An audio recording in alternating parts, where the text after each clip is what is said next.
Olá, boa noite. Você acompanha agora notícias do Brasil e do mundo desta terça-feira. O relator na Câmara da Reforma Tributária do Imposto de Renda de Pessoas Físicas, Empresas e Investimentos, deputado Celso Sabino, apresentou hoje o parecer preliminar ao texto enviado pelo governo em junho. Ele promoveu algumas mudanças para atender a demanda do setor empresarial, que alegava que a proposta do governo, ao final, resultaria num aumento de carga para o setor produtivo. O relator aumentou de 5 para 12 pontos percentuais e meio a redução da tributação do imposto de renda sobre as empresas. As alterações foram apresentadas aos líderes partidários durante reunião na residência oficial da Câmara. A expectativa é que o texto seja levado para votação em plenário em agosto, se houver consenso. O presidente Jair Bolsonaro sancionou com vetos a medida provisória que viabiliza a privatização da Eletrobras. A sanção foi publicada na edição de hoje do Diário Oficial da União. O governo afirmou que a privatização da Eletrobras, a maior empresa de energia elétrica da América Latina, pode reduzir a conta de luz em até 7,36%. Mas as entidades do setor discordam e afirmam que a conta de luz vai ficar ainda mais cara. Isso porque deputados e senadores incluíram no texto medidas que geram custos a ser pagos pelos consumidores. O foco da medida é vender ações da Eletrobras até que o governo deixe de deter 60% dos papéis da estatal, como é atualmente, e passe a ser dono de 45% da empresa. A ideia do governo é tornar o setor mais eficiente. Os principais pontos vetados pelo presidente previam que funcionários demitidos da empresa pudessem adquirir ações da Eletrobras com desconto, a obrigação do governo de aproveitar os funcionários demitidos da empresa por 1 ano e a proibição de extinção de algumas subsidiárias da Eletrobras. Há alguns dias, os cubanos protestam contra o governo de Miguel Díaz-Canel. As autoridades pediram que os apoiadores também se manifestassem e as mobilizações acabaram chegando a outros países.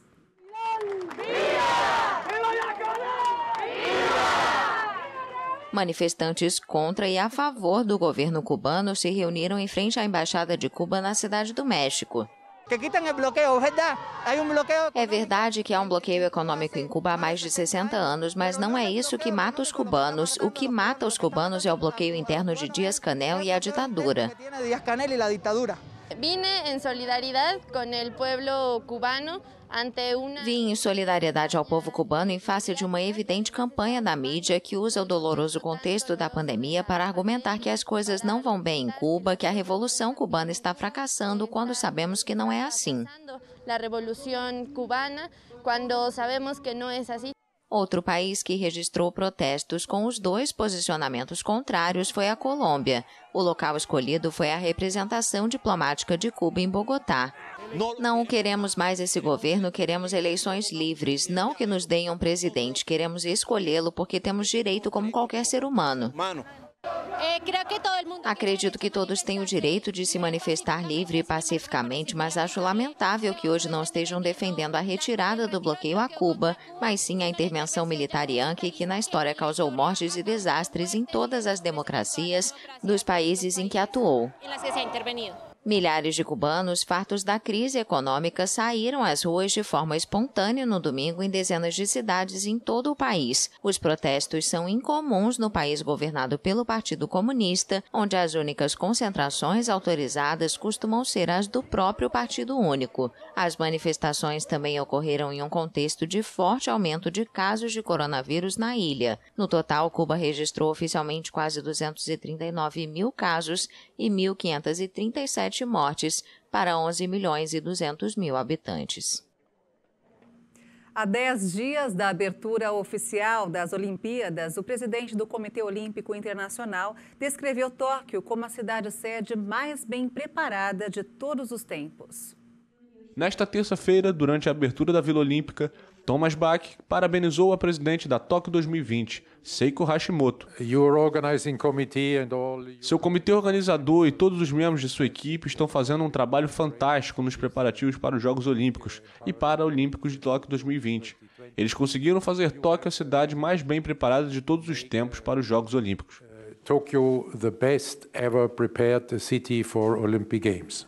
Os Jogos vão acontecer a portas fechadas para limitar os riscos de disseminação do coronavírus. A capital japonesa está mais uma vez em estado de emergência sanitária, com medo de um aumento nos contágios. Atletas, treinadores, juízes e jornalistas passarão por testes PCR regulares e o deslocamento deles será limitado. De acordo com a pesquisa realizada em 28 países pelo Instituto Ipsos e publicada nesta terça-feira, apenas 22% dos japoneses consideram que os Jogos deveriam ser disputados.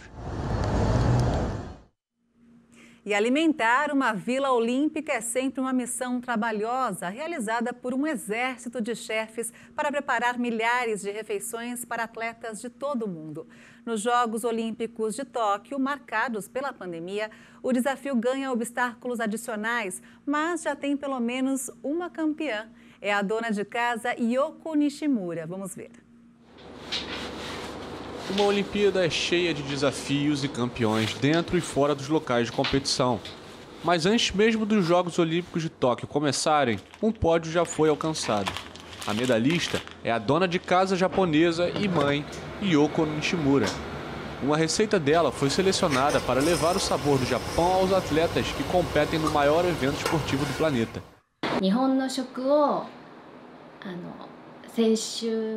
O programa de alimentação tem como objetivo trazer o sabor do Japão para a Vila Olímpica.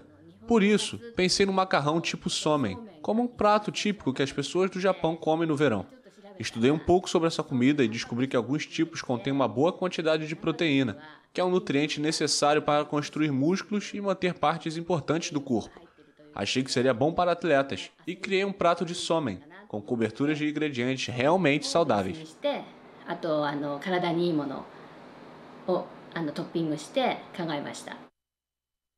Devido a medidas sanitárias rígidas contra a Covid-19, os atletas só podem se deslocar entre as instalações de treinamento e competição. Por isso, a Vila Olímpica é o único lugar onde podem comer e saborear a famosa culinária japonesa.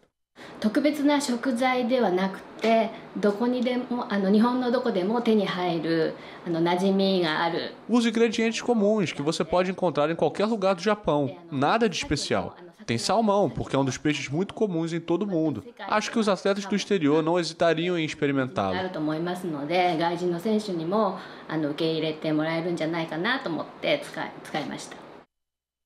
Os atletas também vão poder saborear outros pratos típicos japoneses, como tempurá, ramen e bife do boi local, o wagyu, mas apenas em lanchonetes dentro da vila, devido às fortes restrições contra o coronavírus. Em meio à pressão da doença e das competições, Yoko Nishimura espera ajudar.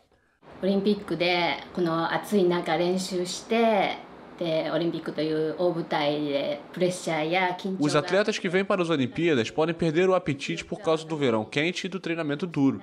Eles podem ainda sentir o peso por competir em um evento tão grande. Quero que gostem do meu prato cheio de ingredientes bons para o corpo. Diria até que comer o somen vai ajudá-los a competir nas melhores condições.